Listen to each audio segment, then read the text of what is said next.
I am DM Zone. This is Gamers Oasis. Let's get into it. This will be the third video diving into original Dungeons & Dragons spells. This will be third level arcane spells. Next week, probably on Sunday, I'm hoping to release first level divine spells, which would be cleric spells. So look for that there. Last week on Sunday, I went ahead and released second level arcane spells, which are magic users and elves. So you can see how there's a little bit of a thing. And I'm going to do first through third level on the cleric side, and then we'll go ahead and see what the community wants me to do from there. All right, guys, I'm trying something a little different staying up on this one. Tell me what you guys think down below.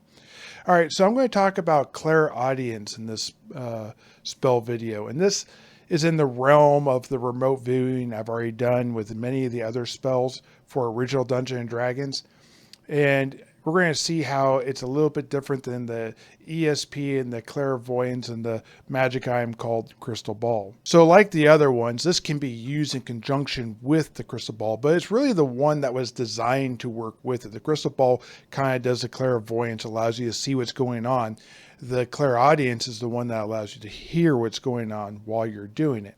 There are other divination-like spells, I think, that are very important to go along with that. For example, ESP allows you to detect enemies that are close to you or around you. Through a crystal ball, they could be doing the same type of thing. Detect magic, detect enemy, like the first level cone could literally do that. All these things can be done through the crystal ball as a magic item. So let's dive into this just a little bit. I think that personally, the referee at minimum needs to know what's going on. How does this interact? How does this work? What's going on in the world? How does this interact?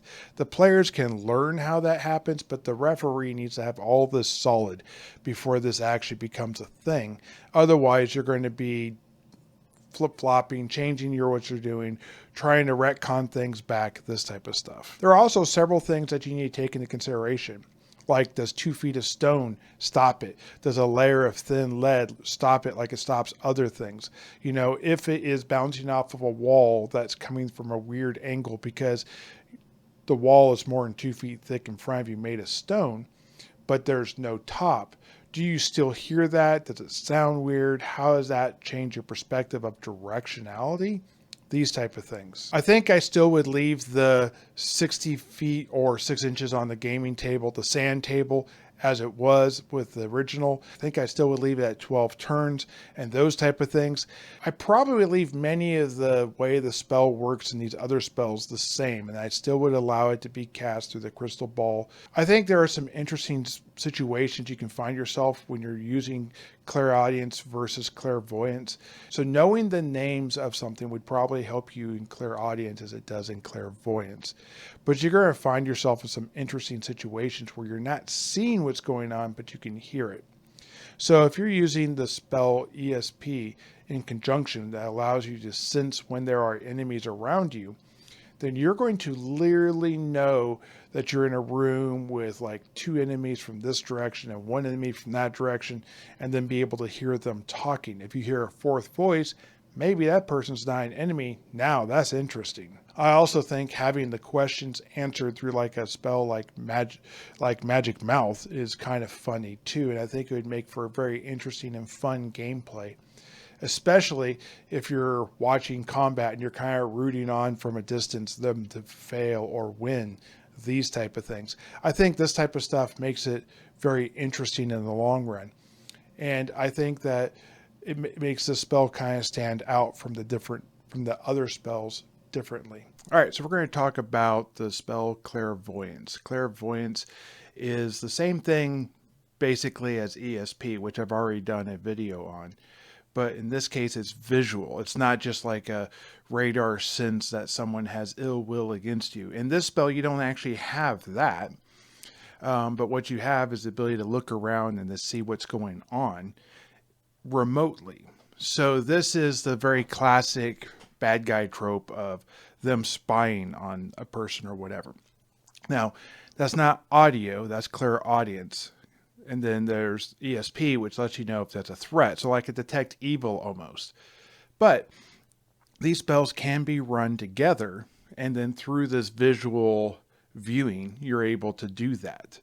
So let's go ahead and talk real quickly about what ESP is, since this spell is based on that, and I assume has all the same ability to see distance and this type of stuff. So we'll get into distance, range, I should say, in a second. So ESP has 60 foot or 6 inches on the table, sand table. It lasts for 12 turns, basically 2 hours. So I've always envisioned this spell as remote seeing, viewing, shall we say, to have perspective that floats around the room and you're able to see things, what's going on. You're able to go through walls unless they're made of stone that's 2 foot thick, or have a layer of lead, then you're not able to see through it or pass through it. It's not like astral projection, which is different, where you can maybe affect some part of the real world. This is like a lower level of that. You can't even hear anything audible. That requires a clairaudience, which is a little bit different. I also view it as the caster, when they cast a spell, basically falls limp like you would imagine in the movies, and they're unable to defend or even know if their own body is being manipulated in any way, whether that's with an axe or someone carrying them off. I kind of view it as everything is muted where you are, and you're hyper focused on whatever that is, like a seizure almost, but instead of it being something that scatters the brain, making you convulse, then it's more like, hyper focus on a thing. Now, there is a magic item called a crystal ball, and it is basically this for a magic item. And it says the viewer, aka the caster, cannot interact with anything or cast spells while they're using the object. However, if they have a spell like Infravision on, then when they use the crystal ball, they're able to see with Infravision.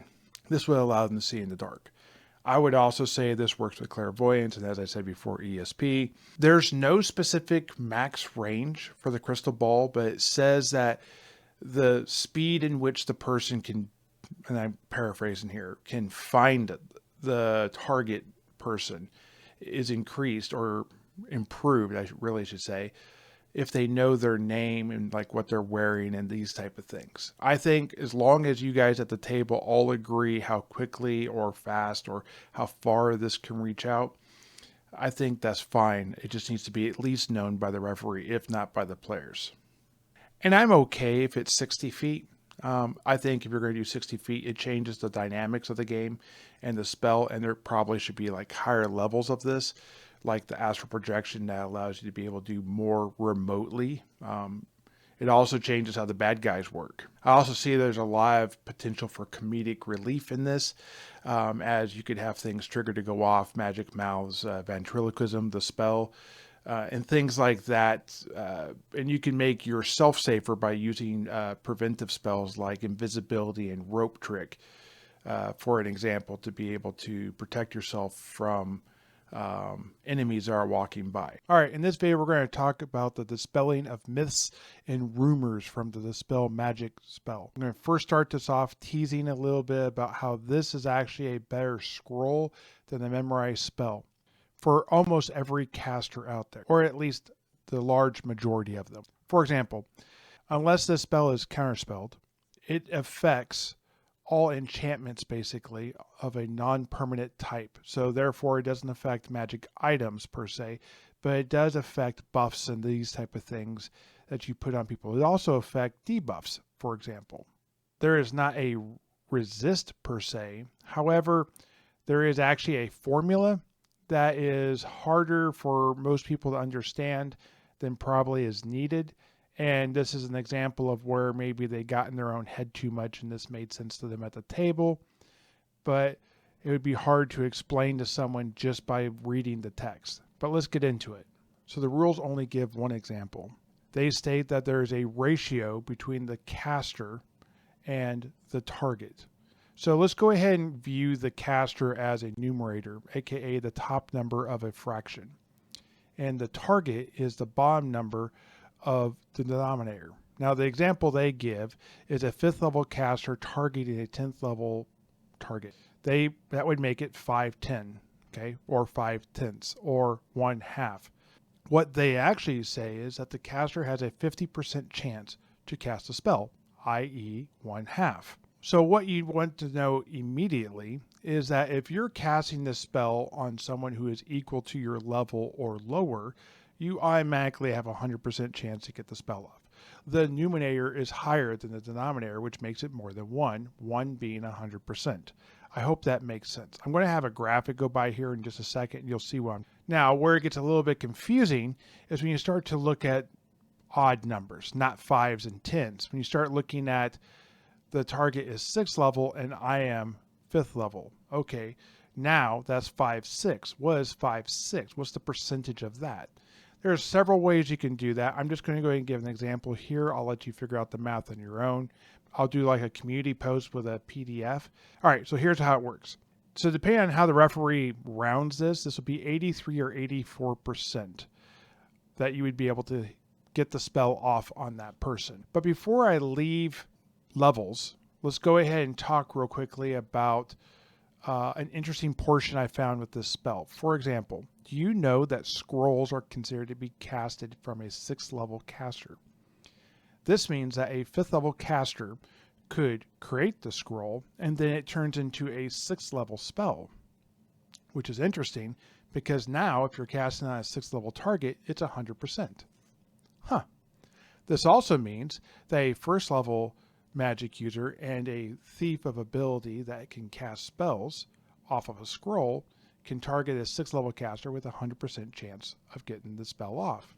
That's interesting. That's crazy. That's different than what most people would think, that the scroll actually could be more powerful. You actually have to become 7th level for it to be less powerful than what you would normally cast. And since this spell is not something that is so mainstay and not something you walk around with generally, I think it makes it far more powerful to keep it as a scroll. So let's go ahead and continue talking about how some of these things are awesome beyond this. For example, it says that it has a 10-minute or 1 turn duration. That means that I believe, again, this is another one of these spells that targets the caster and follows the caster. So anything within 120 feet or 12 inches on the sand table is able to be targeted. This means that you can also target more than one thing. I would also say you probably can only target one thing around, but I don't see why you would have to have a gesture or spoken word or anything, which could mean the first 10 minutes of a social encounter could very well be removing spells off of people. Now, does the spell have an effect that's noticeable? Most likely, for sure. In this video, I'm going to talk about a spell that is both loved and hated almost equally, that is often used for defense of like a spellcasters or a magic users, items, equipment, this type of stuff. And that spell is Explosive Runes. So if someone other than the caster reads a page specifically or an object that has explosive runes on it, the spell goes off. The runes go off.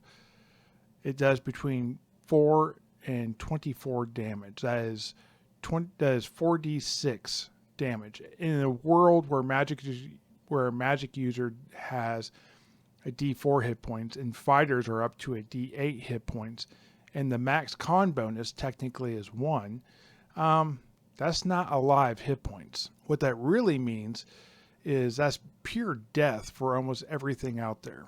Now, it gets worse than that because there are no save throws allowed. That is just straight damage. Now, if you happen to have something like fire resist, I probably would give it a reduction of damage, but that's about it, I think.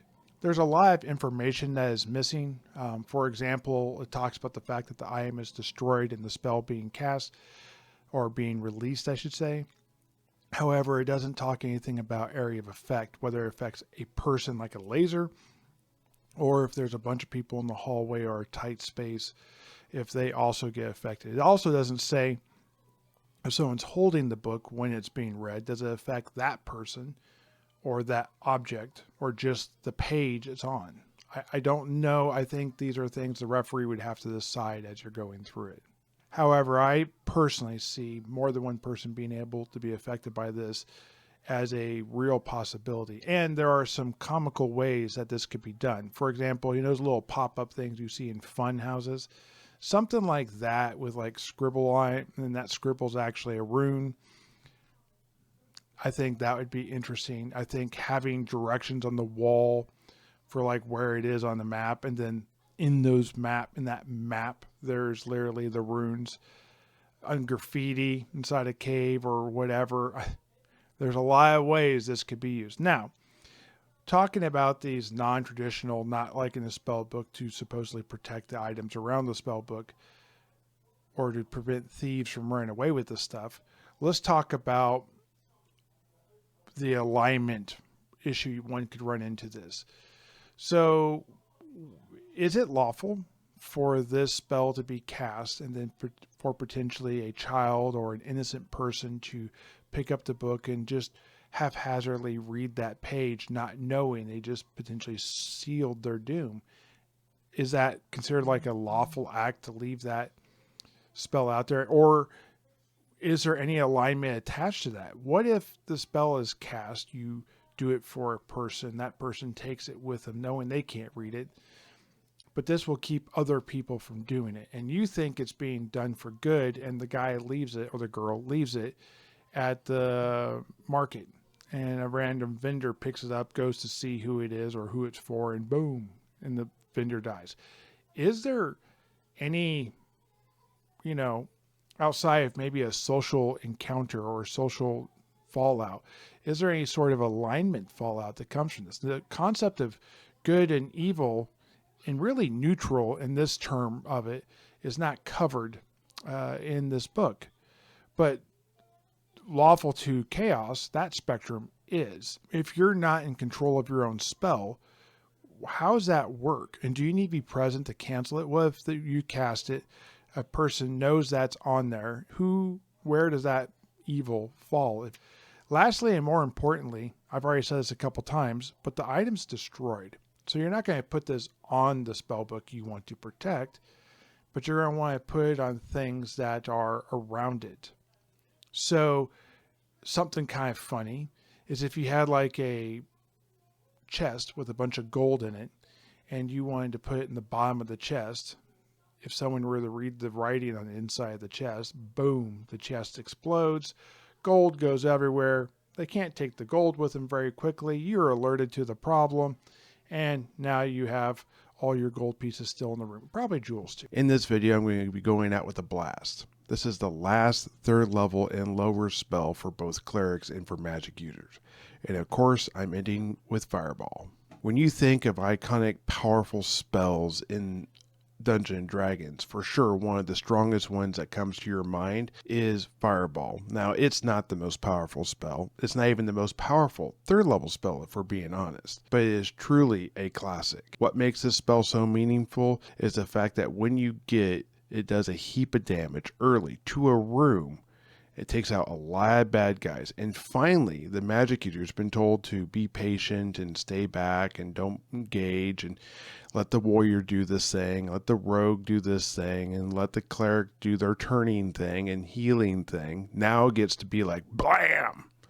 And that's nice. So for sure, many inner pyro nerds have been released with this spell. So how does this spell work in original Dungeons & Dragons? I mean, that is the purpose for this video, right? Well, it has a duration of 1 turn. More on that in a second. It has a range of 240 feet or 24 inches on the sand table. It has a burst radius of 2 inches. Again, more on that in a second. It does its level in dice of damage. So when you're 5th level and you get this, then yes, it does 5d6. If you're 7th level, 8th level, 10th level, so on, it does its level in dice, essentially. Where this essentially comes into play is, what if you're 1st level using a scroll or a wand or a staff? Well, these actually come with levels. If you look in book 2, scrolls and wands are 6th level, and a staff is 8th level. So yes, a 1st level magic user using a wand of fireballs does 66 damage. So back to that duration thing I was talking about a second ago. It has been used both as 1 combat round or as 10 minutes, depending on how you see it, how it's interpreted. This has to do with a chainmail situation where they didn't really clarify the language in this. throughout basically this entire book. I personally see it as a 10-minute hold. I can hold this spell for 10 minutes and be like, or whatever, one hand, whatever it might be. And you're basically holding a ball of energy until it's released, and it does that 2-inch blast radius, as it likes to refer to it. And then that's the end of the spell. Another thing that is talked about in here is it talks about the fact that it conforms to the shape of the space that is given, elongating or whatever. So there's been several interpretations of this. One of the terms that was thrown around later is it's volumetric by nature. That means there's so many square inches, it will make sure it fills that space. So if you have a 10-foot tall room, instead of that fireball being 40 feet across or 20-foot radius, it goes out to 80 feet. I've played it both ways. I think as long as you and the referee know, at least after the first one, how it's supposed to work, I think that's fine. I don't feel like it breaks the game either way. If anything, it makes it more dangerous. So depending on how dangerous you want your magic, or if you're doing wild magic, then you might have that as a thing. Though it explodes with a burst of 2 inches, slightly larger than the specified in the chainmail rules. What they're really saying is this is referring to the heavy catapult. And if you take the arc into trajectory, I don't necessarily think that's as important as there has to be a straight line from where you're casting it to where you're wanting it to go. So if you're casting it through trees, there could be a mishaps. If you're casting it through a wall or people, there could be a mishaps. And I think that's an important part of the spell that still needs to remain, going back to its line of sight wargaming roots. Okay, guys. So in this video, I'm going to give you the freedom to go ahead and add the Z axis to your game, or wish you never had. Okay. So this spell can break almost any game that it's put into. It's not limited to tabletop RPGs, how it breaks it. As a matter of fact, most video games never really incorporate spells that break the Z axis, as this change in dynamic really does alter how the game works. Of course, I'm talking about the fly spell. With this spell, the caster can fly 120 feet per turn, or 12 inches on the sand table. Now, that's terribly slow. That's like 1/10 the speed of a person on foot. So either this is like the slowest moving flight spell, or we understand something different or wrong. I mean, you could use a levitate spell and use a push stick like you're inside the Vienna, with the canoe type of thing, pushing across the ground to get further movement, and then kind of coast and glide. I think that might get you there faster than actually using the fly spell. So that made me wonder and question. And here recently, I just posted a video on Dispel Magic, and a person in the comments that maybe I'm misunderstanding the term turn, which is a very hard thing to say, by the way. Trun. I'm understanding the use of that word incorrectly. For example, a lot of this stuff comes from chainmail. And in chainmail, a turn is a round of combat, not 10 minutes. So maybe these two things are being conflated and the wrong use of the word turn is being applied, which would be truly unfortunate if that's the case, because later in the same spell, it says it lasts for a d6 turns plus your character level. So either this is like the slowest moving spell ever with a normal duration of what you expect for a third level spell, or this spell gets over really quickly and basically lets you Superman fly for like, a d6 plus your level in rounds. I feel like they mean actually one is for the movement, is for like chainmail turn, and then the other one is actually 10 minutes. That's kind of how I interpret it. But let me know down in the comments what you guys think. I think it's also worth noting that it doesn't talk about how much the caster can carry. So if, let's say, the caster is carrying a ladder and puts it over his or her body, and then people are hanging off the ladder, can they lift everyone? Again, my thoughts are probably no. I bet the max carry weight for that character, which in original Dungeons and Dragons is fixed and not really based on strength as much as it is in other editions. When you get into Supplement 1, there's some changes, but not really a whole lot for a caster at least. But I feel like that would be probably your limit. Okay, so now that I've said how this thing can be kind of broken, let's go over what that could mean and how maybe the referee would not want to do this. For example, let's say that the caster wants to mess around and find out. They want to go scout and fly up above the trees and see what's going on. One could say that that is now a different area. So you're not in the forest, you're not in the ground, you're not in the plains, you're now in the air. Aerial wandering monsters tend to have things like dragons and this type of stuff, which could be a real problem. So if your caster is by themselves and they're facing off on something that might be flying, like a rock or a dragon or something like that, that could be very, very bad. One last little thing here. I feel like this is another one of those great spells that should be kept on a scroll.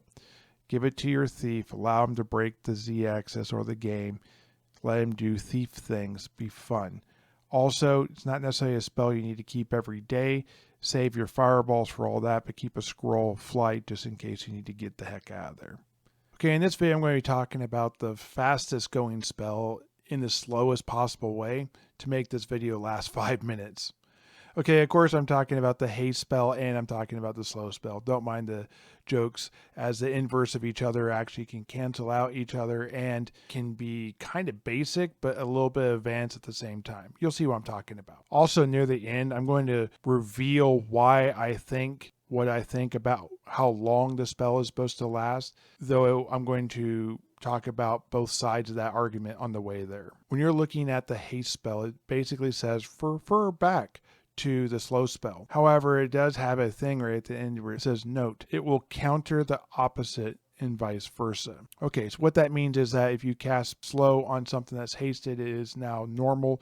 If something is slowed and you cast haste, it goes back to normal. However, let's go ahead and look at the slow spell to see what this spell actually does. It says here that this spell will affect a maximum of 24 creatures within the area of 60 feet by 120 feet, or 6 by 12 inches on the sand. The spell also lasts for 3 turns and has a range of 24 inches. Now, good Lord, I have some questions about this one. So, what does a hasted target or a slowed target actually do? How is it affected? There's also now a question about turns. Are we talking about chainmail turns where it's around a combat? Or are we talking about 10-minute turns from original Dungeons and Dragons? And this is the big question that will persist throughout this whole thing. Because I went and researched where else this spell would be more or maybe corrected and identified, and there wasn't a lot. So I looked in their 3 core books, and there was basically nothing. I looked in the first 3 because the 4th one's not going to cover this at all. And here's what I found. I found that copper dragons breathe slow. Okay, so that's good, but what does it do? It doesn't say. I went and looked and see that beholders can have an eye stalk of slow. Okay, nothing there either. It just says they can have that. I continued and I was like, oh, stone golems can place slow on targets. Interesting. It also can be found when talking about artifacts, and in supplement 3, it talks about if you're doing psionics and you are hasted or slowed, it has a different effect on you, which I'm not going to get into right now. So what in the world is it really doing? What is it talking about? It doesn't get into it. So I go back to Chainmail, the game that's not original Dungeons & Dragons, but original Dungeons & Dragons refers back to a lot. And here's what I found. It has both spells, but these spells sort of match up, but they're not exactly the same. For example, it says that the slow spell lasts for 2 turns and the haste spell lasts for 3 turns. They can both affect up to 20 creatures instead of 24, and it gives them 50% movement speed. So 120 foot movement turns into 180 feet, which is basically the equivalent of a horse. And slow goes in the inverse of that, taking a 120 foot movement to a 60 foot, which is like being a dwarf, basically, I joke, or being heavily encumbered. And that's kind of, I think, on point too. To answer the question, I would say if you're going to have it just be movement, 3 turns makes a lot of sense. Like actual turns, 30 minutes makes a lot of sense. 3 combat rounds moving as a 3rd level spell is not a whole lot. However, if you're going to do anything that involves combat, a boost to AC, a boost to hit, a boost of like extra attacks, that probably should be 3 combat rounds, because this game is way more affected by that than it would be by having a little bit more movement boost. Now, why do I think it's probably 50% movement only, and why do I feel like it's 30 minutes? It's because of this line. Note that it will counter its opposite and vice versa. Therefore, you're not going to cast that on something that lasts 2 turns. By the time the slow is cast and then you have to try and remove the slow, it's basically gone. Same thing with haste. You can't predict the person's going to cast that. So how are you going to remove it so quickly? For sure, this has to be the 10-minute thing, not the combat round. I am DM Zone. This is Gamers Oasis. Let's get into this. All right, guys, we're going to talk real quickly about the Hold Person spell. In the last video, I talked about a spell that was pretty close to being equal to this, also a 2nd level spell. This one can be used by both magic users and clerics, making the clerics have some choice in what they want to take, whether it is a Find Trap or a Hold Person. They both do very good things. But let's talk about Hold Person right now. Okay, so the magic user gets the baseline of the spell. The cleric gets the improved version of it. So where a cleric gets 9 turns and 18 inches, a magic user only gets 6 turns and 12 inches. Really, in a dungeon, it doesn't matter. Both those are going to last far longer than you'd ever want them to last. For example, if you're spending 6 or 9 turns, you're probably going to be making several wandering monster checks while you are held, which means you are basically dead or captured at that point, and the game moves on. 120 feet or 180 feet is farther than you will probably ever see anyone inside a dungeon, so that's more of a wilderness, outdoor survival type of thing, where you might have that unless you're in a very unusually designed dungeon or you're doing it through some sort of magical means potentially. So what does Held do? Well, it prevents you from fighting, casting spells, drinking potions, resting, looking or searching for things. It also takes you out of combat completely in other ways. You can't even vocally talk about what you see coming to be an assistant. If something is on fire near you, you can't stop it. This type of stuff. You get the general idea. How does this spell work, and why does it get so confused? Why does it even bring up Charm Person? That doesn't make any sense why it would do that. I think there's probably some intent somewhere in there that never made it to the book, but it does make that reference. So this spell will affect 1 to 4 people. It will hold them. They do get a save. We know this not because the spell says they get a save outright. It just says that if you target 1 person versus the D4, then that 1 person gets a spell save at -2. So therefore, with the larger group, you assume they're each one of them are going to get a save. So why being held is so bad? Well, the reason why being held is so bad is because they can coup de grace you. They can walk up, they can kill you in a single shot. Now the question is, are you going to allow the PCs to die that way or just the bad guys? In my game, I would say yes, the bad guys can kill the good guys that way. That's what makes it so terrifying. However, I do on purpose make this spell restricted and limited to not just everyone having it and rare when it does. It also takes the remove paralysis spell into account when you really want to have that, and the potions to remove paralysis then become clutch items for a party to have. So I like to add that to my game, but you guys should play it the way you guys want to play, in my opinion. In this video, I'm going to talk about the spell Infravision. It is often seen as an equalizer for humans to be able to travel where elves and dwarves go without the use of a torch. The way it's worded, though, I would say it's a little bit different and not exactly the same. The spell allows the recipient to see in infrared light waves, allowing them to see in a complete darkness. It sounds like what everyone else gets, but it is a little bit different. Not surprisingly, though, there is a duration. Now, this duration is a whole day, which is surprisingly good, but it does have a weird, varied range between 40 and 60 feet, which is odd in two ways. First, that it's not given in inches, as in every other spell that's basically in the D&D book. For example, that would be 4 to 6 inches on the sand table, which would then be converted to 40 to 60 feet. So I don't think this is necessarily a D3 plus 3 times 10 essentially in feet, making it 40 to 60 feet. I think it's literally 40 feet wide or probably tall and 60 feet long, like a 40 by 60, like you would have for like an area of effect. Now, while it goes on the recipient, I believe this follows around that recipient and is in the center of their view. So it's the narrow portion of their view, making it maybe slightly more enhanced than the periphery of their view. Something in the center field, shall we say. And while it's in the center field, you basically get the heat temperatures based upon radiation levels, which I'm not going to get into in this video, but it adds a level of dimension of sight to that character. And I think this makes this so much more interesting. Think about it like this. A new player is playing a dwarf or a character with Infravision. The example you give is they walk into a room. The dwarf looks out and sees the room is lit by 3 torches. The room is 100 feet wide and 40 feet deep. An exit on the far side of the room, and at least 2 intervening walls come off the right side into the room. The dwarf doesn't see any creatures in the room at first, but as he scans the way through the room, he notices that there are these beds made of straw and scraps of cloth. On these beds, there are several very large body-shaped heat signatures that are still in the straw and cloth. These appear to be cooling down, turning to room temperature, yet they were still occupied a moment ago. The dwarf alerts the party to danger and steps back, allowing others to look around and to take the front.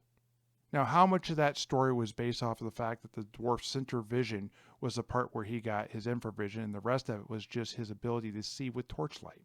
I think that makes it far more integrated and interesting, while being a mechanic only the referee really has to pay attention to. I think this also allows for reactions to occur and for a plea of peace or a threat of violence to be made, with drama, of course, before all this all goes awry. Probably the most important thing for me, though, is this means that it can be made into a magic item. And the idea of having perfectly shaded glasses that allow me to see in infrared light waves as an item to be worn, I think is pretty cool. Not that I'm totally into the steampunk look, but if you're going to play a rogue, you kind of want to have that look. Something with obvious augments to your eyes is definitely appealing. Okay, in this video I'm going to talk about the spell Invisibility 10-foot radius. This spell works the same as a normal invisibility spell, except it's a little bit larger at 10-foot radius. I've already covered the normal invisibility spell. You can check my channel for that specifically. I'm going to talk about a lot of the things you might run into, though, in this video as well. There's also some duplicate text in this little blip, I guess you could say, as you can see here. That's about the infrared spell. I don't believe, or the Infravision spell, I don't believe that has any relationship to this. The next spell down is actually that spell again. I believe part of the reason why this spell exists is to up the technical game that you're playing. When you cast a spell, it now is affecting everything within this 10-foot radius of the target. And I believe that this is not just the caster. This could be cast on a group away from the caster. That's why there is that range for this spell. The original spell says it can affect a target up to 240 feet or 24 inches away on the sand table, making this a very specific target. Now you're just adding basically 5 feet on each side or a 10-foot radius to that, and then affecting everything within that space. I would assume that everything is not tied together. That means that one could break their invisibility and not affect everyone else. Though that type of stuff is going to be something the referee is going to have to make a decision on. There are other major questions that revolve around that. That's kind of what the focus of this video is going to be. Like, are they able to see each other? Are they able to know the distance they are away from each other, and maybe mouth like signals and this type of stuff to each other? This doesn't always have to be like an offensive version of this spell. This spell could also be used defensively as like a way to escape. The ability to leave a place without having to fight everything, for example, would be a great way. This could be used to conceal a pile of cargo that you place in the back, like maybe a barrel, and maybe inside that barrel you have someone hiding who may also be under the effect of invisibility. This might be used to literally conceal a stack of cargo ready to go on a ship, making it look like the cargo's already left or the cargo was stolen and it's still right there. For those who are not going to go actually fully investigate, they're going to stand back and look at it and then freak out and leave potentially. Or maybe they're looking at it from distance and they decide not to go into the camp because what they're looking for is not there. So speaking of concealing stuff, in polite society, there are some situations where you may not want the presence of guards. Maybe you're walking through a courtyard and you don't want a bunch of people seeing it. Maybe you want the element of surprise if someone does try to approach you. Maybe it's just a polite dance and you don't want the fact that there are guards with bows on the walls around it known. Maybe you're just having a person stand there and listen to everyone who talks in the foyer below you. There are a lot of reasons why this might be there. I think it's pretty limitless on how this could be used. However, how this spell can be removed or dispelled, I think is very important, especially when you come to objects that normally would not, like a box of cargo that doesn't actually have a spell duration. So how does that actually ever stop being invisible? Speaking of objects, if you were to have a sheath and a sword cast invisibility on a stack of them, you could then pass them out and have invisible weapons sitting on people and they would not be known unless maybe the magic was broken somehow. I think knowing, for my last point, I think knowing how invisible objects work with non-invisible objects is important. The sword is hanging off the belt of the guard. It's invisible. Do you see that sword imprint on the clothing, or does the magic conceal the fact that there's a sword there and it makes it look normal? Those type of things are going to be important to know. Does the animal appear to have a lot of weight on it because it's carrying an invisible person, for example? These type of things. In this video, I'm going to be talking about the lightning bolt spell. So this spell is unusual and has new words and terminologies that are added, just like many of the other spells. It seems this is the place they locate the changes that need to be made, and it's a bit of an odd location for such a thing. However, in this particular case, it is truly strange. So this spell is limited to a 60-foot missile, as they're referring to it, which would be 6 inches on the sand table. It is also limited to a maximum of 24 inches or 240 feet total. So if you start the missile at 20 inches out, it only goes 40 inches and then it stops. What is ironic to me about this is that the missile is only 3/4 of an inch wide. This means it does not translate well at all on a grid. Most grids are 5-foot grids. Now I've heard of some 3-foot grids, but even that is technically not 3/4 of an inch. So 1 inch is commonly referred to as 10 feet. Therefore, that would be the way it would break down. This is truly meant to be something that's done on the battlefield, or you're going to have to make some sort of adjustment. Also, the spell refers to 3/4 of an inch wide, which is maybe the incorrect wording. I kind of see it as a 3-dimensional object versus a 2-dimensional plane. I see it more as a diameter, not necessarily as a smooth cone of energy traveling through, but I could see it crawling and walking and flying through the air in sort of this circular cone that's 3/4 of an inch wide and tall, going 60 feet long. It has many of the same properties as Fireball, as it says in the book, and it refers back to chainmail. Now, it doesn't fully go into describe what that is. You have to kind of go there and then interpret what they mean by that.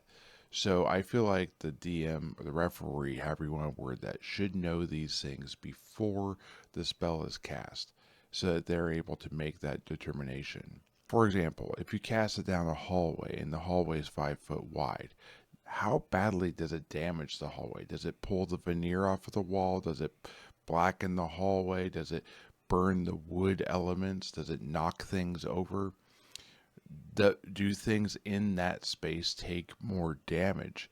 Because the lightning bolt can bounce off of a solid object and do more damage.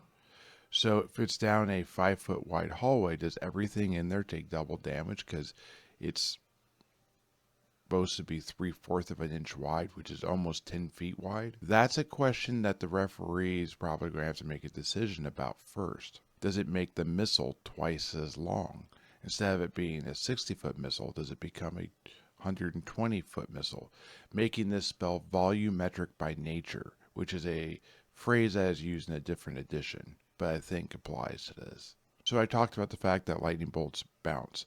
There is a potential for you to hit yourself or others with this spell. The question you have to ask is, if you cast it through a giant and it hits a wall and then bounces back, is that double damage? Does it hit twice?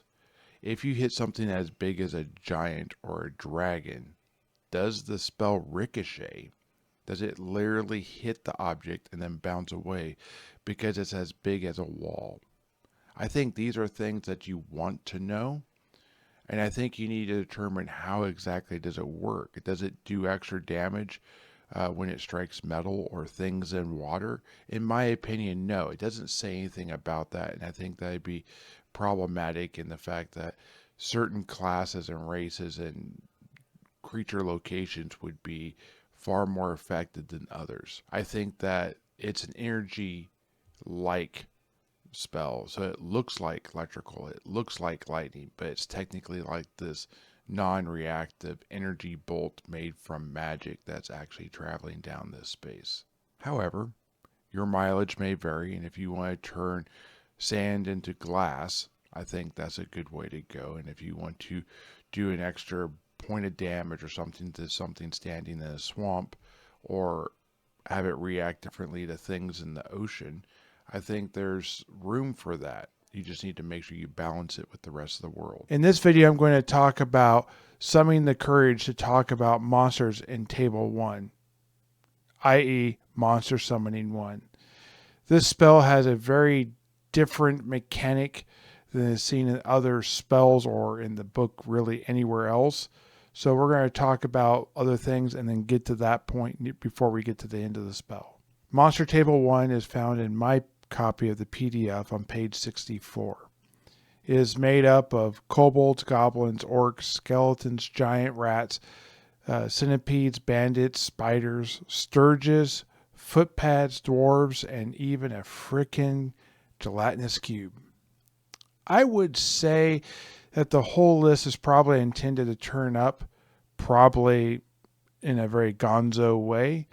However, I would probably limit this to anything that could not be a PC race or a gelatinous cube, as that kind of changes the dynamic of the game in ways I'm not sure I would like. I would also say that smaller creatures like spiders and centipedes, even though they're giant, probably should remain a D3, not a D6, as they have poison, and things that are small and are less ability-wise, like goblins, kobolds, and giant rats, probably could be a D6. However, the referee might decide to do something different, and I would leave that up to them and their way of playing the game. So the new mechanic I talked about earlier was called delay. I would say that this is a very situational type of thing that specifically goes away one turn after either the monsters or creatures are killed or the caster is killed. I do like the fact that when they are summoned, they are within 1 inch of the caster and they last specifically for 6 turns. This not being random and being a decent amount makes it very applicable to most dungeon play, and makes it very useful in the scenarios where you're trying to push for a certain amount of time. I like that. It's not really listed here, but I would say that gear and items carried would go away at the end of the spell's duration, or after the delay of the spell. So if you have an orc and you take its axe, it will be usable until that goes away. I would also say the 1-inch range is specifically for when it's cast, and then normal hearing range would come into consideration for how these creatures would act once they are out. They would still remain loyal to the caster, of course, though. An interesting thought that might be with this is, does the caster get any sort of benefit for being able to speak kobold to kobolds? Or do they just instinctively know, intuitively know, or magically know through like a link or something what the caster is wanting to do? Knowing this could be an important part of the game, but as long as a referee understands it, I think that's the most important part. I would also say that kobolds that are in an area would know instinctively that these kobolds are not their kobolds. There's no role that needs to be made, that the nature of their clothes, the smell they carry, the way they act, maybe their language they speak, while it could be very similar, I think would not be exact, and they would instantly be identifiable as not being native to this area. I'd also say that if the caster is able to intuitively know what the kobold is thinking, this could allow them to communicate with kobolds by having this spell out and active, and they wouldn't have to necessarily speak kobold. Okay, so speaking about kobolds and their alignment, I think this brings in an interesting concept when you're dealing with alignment and intelligence. If they're smart and cunning, does that mean that they have to more adhere to loyalty? Or can a goofy, lower IQ creature accidentally be unloyal by being their alignment and not realize what they had done? I don't know. What do you think? So in this video, I'm going to talk about the protection from evil spell, but this time we're going to take it bigger. We're going to take it a whole 10-foot radius. That's 20-foot diameter. However, this time I'll also be talking about how it's not so easy to take a spell like this and just make it larger. There are more complications when you do that. Some of these complications are good though. Let's start with the original spell. Okay, so in the original spell, it's both an arcane and a divine version. These are incarnations that kind of are modern day. I'm applying them to original Dungeons & Dragons. They didn't have that back then. However, I think it's very applicable and it's a good way of looking at it. So the duration of this is 12 turns versus 6 turns as it was in the original spell. It's now a 3rd level spell or a 4th level spell if you go by cleric. The cleric version is treated as a magic user version. So it's the same thing, just a higher level. Either way, it is nice for exploring dungeons to have this spell. And basically, by the time most people leave within 12 turns, 2 hours, the spell is coming to an end. This spell continues to be from the arcane perspective as is being wrote, so we're going to go ahead and focus on that as we move forward. The spell states that it keeps out enchanted creatures, which might be considered things like possessed or charmed, or creatures with an evil intent, or some form of evil sending, as I've already discussed in prior videos. I still wonder if werewolves might be able to enter this radius. I wonder if it matters if they're in human form or if they're in wolf form, or if they're both considered to be possessed at that point in time, or their evil intent might carry through. I think a lot of that has to do with maybe how you have werewolves work in your world. Do they know they're werewolves? Do they not know they're werewolves? Do they not know they're werewolves, but they still have evil intent because they can't trust themselves, and then that makes it so that they can't cross a protection from evil? And is that now a surprise to them? I think that's interesting. Speaking of interesting, this spell is considered to be a magic circle centered on the caster with a 10-foot radius. That means that not only can you stop them from touching you, but you can stop them from passing through a narrow hallway or a doorway or even a room. It's kind of like the D&D version of the Balrog cannot pass. I also wonder if this spell can be pushed back, or if you push them back. So for example, you cast this spell, there's an evil thief within 10 feet of you that is possessed by a demon or whatever. They can't touch you. Do they stand where they are? Are they able to maintain their distance, but they can't come any closer? And then as you move away, they gain more freedom to be able to move. They just can't come within 10 feet of you. Going beyond that, one other thing that made me wonder a little bit, I just did a video on the astral and ethereal plane. So if you have an evil-based creature from that plane of existence that's using some sort of ability to go through and affect the things in the physical world, does this stop them from being able to do that? Or is it that if a elemental or a construct is summoned to this plane, or something is summoned to possess the elemental or the construct, that is what prevents them from being able to touch you? What do you guys think about that? Taking it even beyond that farther, what do you think about the thought process that maybe it is a summoned creature, as if you did monster summoning 1 or something like that, or you did a higher level monster summoning and you started to get things that have intelligence, or maybe creatures that come from the Fae and they are evil. Do they have the ability to touch you?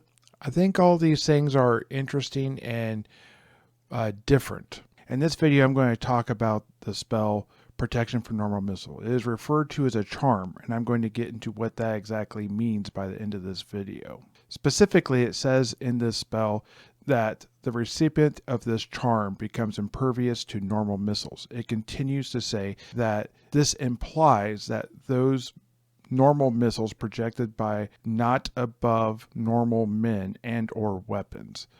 So what do we take away from that? Well, we have to go all the way back to fighting capability in the 1974 rules and in the chainmail rules, which actually comes from a war game that the game was based off of that was partially made by Gary Gygax. In these rules, it talks about a fighter or a cleric or whatever will fight as a man, or a man plus 1, or 2 men, or several men, and this type of thing. I think that because the spell uses the word men, the plural of man, not the singular, that this goes all the way up to 3 men. When you get to 4 man, though, you start to enter a new realm. For example, in chainmail and in fighting capability, both, you have heroes, lords, and wizards, and these are more than 3 men. A hero is 4 men, a lord and wizard are 8 men. And I think this is the distinction between what they consider a normal missile and those fired from a above normal man. Where does this come from? Well, this comes from the fantasy combat system found in chainmail. And this is the chainmail component to this. And in there, I would be comparing the man-to-man combat system, which I have a whole video talking about this thing, as if it was a normal arrow being fired from a man towards a person. This would be part of the man-to-man combat system. However, if it was targeting a chimera instead of a man, then you'd have to be using the fantasy combat system, which is the other half of this. And if 3 normal men or less fire an arrow at a chimera, then nothing happens. It requires that 4th man. It requires that hero status or lord status, aka 8 men, or wizard status to be able to fire at a chimera. Now, there are some discrepancies, and I'm going to get into that in just a second. So it also talks about weapons. Now, I think this is also answered in the fantasy chart. For example, if you were to have a magical weapon, then that is going to bypass the normal man-to-man rules and go directly into the fantasy chart because magic weapons are on the fantasy chart. Now, an elf using a longsword also is on the fantasy chart. Now, it also talks about elves and bows. I wonder if that type of thing would also be there. I think that's more of a referee discretion. Somewhere between probably elves and 4 men that are normal with a longbow or whatever, firing at a fantasy creature or someone with protection from normal missiles, and probably all the way out towards a giant, which probably would bypass, because that weapon is not normal, it's above normal, probably is where that line would be. However, while I don't think the player needs to know at first, I think the referee needs to have this solid and basically know how this would last. The rest of the detailed information on this is that the spell lasts for 12 turns. I assume this to be not combat turns, but actual 10-minute rounds, say, as what you would find in the original Dungeons & Dragons. If it is that, then that makes it great for exploring dungeons. Also, being a third level spell, I think it's important for this thing to have that kind of power. It can be cast on a target up to 30 feet away or 3 inches on the sand table. And the word charm feels like sort of a replacement for the use of the word enchantment, which is more of a modernized term. So it looks like even back then the concept of enchantment was there. It just wasn't necessarily being fully incorporated in the vocabulary yet. In this video, we're going to talk about a little trick with some rope. This spell has had a lot of love and hate over the years. It's been sort of a problem that modern D&D has been facing. Though the roots of it are good, I think that there's still some clarity that we need to talk about when we deal with rope trick. Original Dungeons & Dragons spells are very powerful. The caster of this, or as for whatever reason the description says, the user, as if this spell is going to be more used than memorized, is able to take a rope that is between 6 and 24 feet long and make it stand upright. And then the caster and 3 other people are able to climb up the rope and enter a dimension that is outside of this physical plane. It doesn't go into what dimension it is, or if there are things out there, or what to do when you get there. My research into the astral and ethereal plane does not sound like you are entering those areas. There's no discussion of astral wind. There's no discussion of like beings or wandering encounters and these type of things that could exist in those areas. In the future editions of the game, it's often referred to as like a pocket dimension. And I think that still applies here pretty well. What that actually would be like a little bubble in the astral plane, because that's sort of the stuff in between the stuff.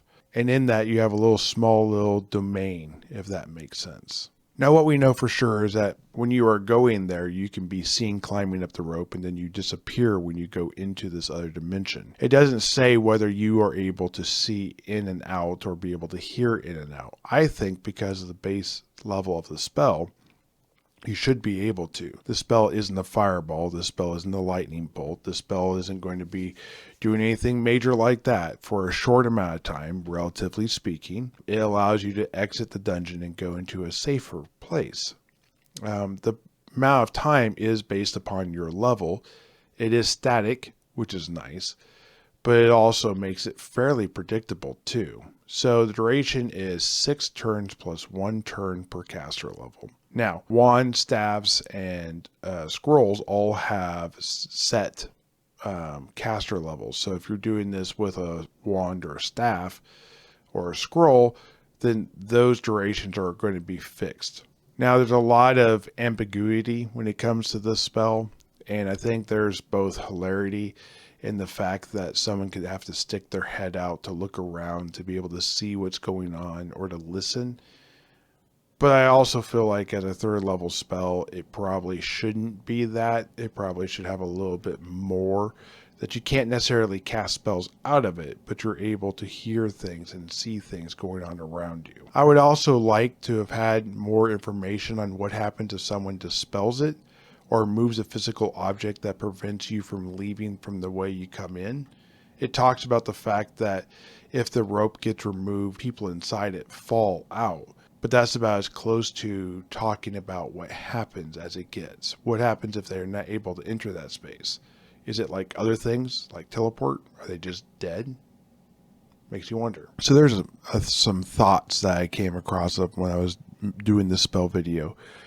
Like, what is this trick? Why is it called a rope trick? Is it because you're disappearing? Is it because there's actual magician type stuff? There's also a bag of tricks, which allows you to go in and grab something, bring it out. There's also a bag of holding, which works a lot like this dimensional space. Okay, what happens if a bag of holding goes into that, or one of these other bags that you reach in and grab stuff out? There was a lot of questions I had with that. And I think I kind of fell on the side of don't overthink it. I don't think it matters necessarily whether you have a trickster god out there that allows space to fold. I don't think this type of thing needs to be identified and addressed. Just have a space that goes in there. Decide how you want it to work. And whether maybe while you're in there, you hear the astral wind blow around you, but you're not actually affected by it. Something like that, I think, would be pretty cool. Okay, in this spell, I'm going to talk about the suggestion spell, which is ironically only suggested in this book. I do not believe it was intended to be this way.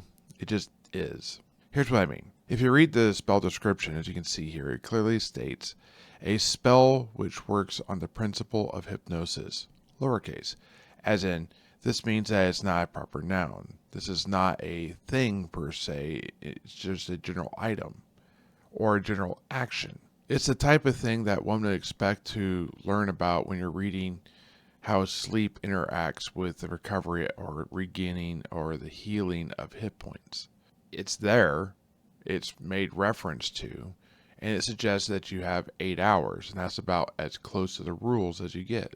However, this is referring to how a spell works, not something your character does off screen, if that makes sense. The spell goes into a little bit more detail when it talks about the fact that there's a save versus magic. And if you fail this, you'll carry out any suggestion immediately or in the duration, the time frame that the caster wants it done. There's some more clarification saying that the self-destruction is 99% unlikely. Weird way of wording that. So I guess if you roll an +1 on percentile that you've been asked to do something that would cause your self-destruction, you would do it. However, you have to be asked first before you even make that roll, and there's a 99% chance you won't do it. So how many people are going to risk asking that question?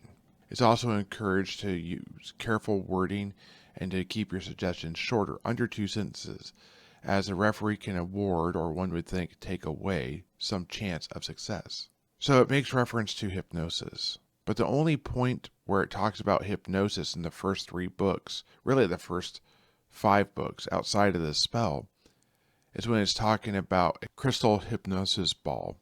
It says that it's a trick device indistinguishable from a desirable crystal ball. So basically, you use it, it's cursed, and then it hypnotizes the user. That's the general idea. So this is a spell that mimics this ability.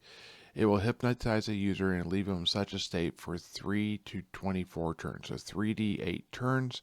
I'm assuming this is, again, 10-minute turns, not combat turns, but we're not 100% sure. And it says, unless there's a magic mouth placed upon the item. In a later case, the item will carry out the instruction given by the magic mouth immediately, conforming to the limits given for the suggestion spell. Now, we happen to be looking at the suggestion spell, which then refers to the hypnosis. So these 2 items are referring back and forth to each other, and they don't really give a lot of detail. Also, the wording in this is a little funny. I'm just saying. Okay, guys, so it's not just limited to specifically magic items or spells. There are a couple other instances of hypnosis. There's the floating eyes, which is a small fish with a huge central eye that have the power to hypnotize or put fear into them. The eyes will essentially hypnotize the target, making it easier for larger fish like sharks to come in and to consume the prey. And then the floating eyes get the little pieces and remains that float to the bottom. There's also the Morkoth or Morlock, shrouded within the deep, which makes a hypnotic pattern that extends out beyond them, pulling influence to anyone that passes within 24 inches. When you get within 60 feet of this, it will cast Charm, adding +4 to the effect, which tells me that if you have suggestion on or hypnosis of some nature, that it makes it easier to charm a person, thus giving a person casting charm +4 to that ability. There is more when you go into the psionics, but that's a whole different thing with a whole different system, and it's a save versus fear versus save versus magic. So not exactly the same thing. In this video, I'm going to talk about the spell Water Breathing. I'm going to talk about how it can be used, and with some approval from the referee, some outside the box logic that might be applied to it. As this is a third level spell, I think it should be fairly powerful, and I'm focusing specifically on that near the end of the video. So this spell states, a spell whereby it is possible to breathe underwater without harm or difficulty. It then goes on to say that it has a range of 30 feet or 3 inches on the sand table, and it lasts for about 12 turns. Now I'm going to believe that's 120 minutes based upon the level of the spell and what this actually does. I do not see that this target grows gills or anything that would specifically identify it or that would prevent it from breathing normal air. It just says it's able to breathe underwater and moves on. So I see this as some sort of magical manifestation of air that either appears within the body or that you're able to reuse the air without having to take on more. How specifically that works does have some minor details, like whether you're blowing air bubbles out and this type of stuff, whether you have no air to breathe, you are able to make more. Does it do both? I think there's a lot of things you could look into this exactly how that would work. For example, if you were to fall into a vat of oil, does the water breathe still work? If you were to fall into a gelatinous cube, besides taking the damage from the acid of the cube, are you able to still breathe? Now, the only thing I can find about drowning in original Dungeons & Dragons, and I'm going to make a video specifically about this later this month probably, is when you look into the cursed bowl of watery death. This bowl appears to look like a different type of magic bowl. I'm going to get into that in that video. If used, you become really small, fall into the bowl, and within a D4+1 turns you die. I'm assuming that's combat rounds, not 20 to 50 minutes of being underwater. The way you can survive this is to have someone cast a growth spell on you or pour a potion of growth into the bowl. This reference to drowning actually doesn't even come out until Greyhawk Supplement 1. So it's not even the original rules. And while I would say that there's definitely a difference between being affected by a cursed item, being surprised, and then having your breath taken away and how quickly you die, versus I'm swimming and I just run out of air. I do think there's a difference between those two. This does give us a framework, I guess you could say, to work on drowning rules. Why do I feel like these times are different in one place than they are in the other place? Well, a lot of that goes into the fact that there's a chance of a person knowing how to swim. And basically, it said 50% of sailors, if I remember right, knows how to swim. And then that if people are wearing armor types, then they have a chance of drowning that is much higher. If you're wearing plate mail, you have a 100% chance of drowning. And you can't even have a chance to remove it because it's just going to take too long. The only one that you actually can remove to remove the chance of drowning is chainmail. So where are the drowning rules specifically? They're really not there. And as you can see here with the bowl of watery death, it just basically says drowning occurs. There's not a lot of specifics to this type of thing. So having things like this in the game, drowning and this type of stuff, and your proximity to water, and if you're planning to go in water that day, has a lot to do with whether you not feel like this spell is worth it. If this only works in water and not like if you get trapped in the avalanche or covered by sand or fall into a vat of oil or into a gelatinous cube, there may be a lot fewer reasons to take this spell unless you know you're going to be doing something underwater. I love how this is expressed in later editions, but I think if you were to have some sort of waterborne god, you could be able to maybe swap this spell out for a third level spell. So any third level spell could potentially become water breathe.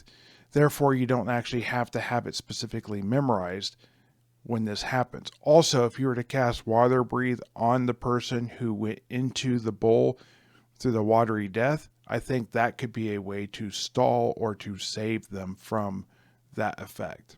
Thank you for watching. I appreciate it. I hope you enjoyed the videos. If you did, let me know down in the comments below what you think I should do differently, what was good, what you did not like, and I will try and make adjustments moving forward. If you want to see 4th level spells or Druid and Illusionist spells, let me know in the comments down below as well. Thank you, have a great day, and keep rolling those dice. Bye.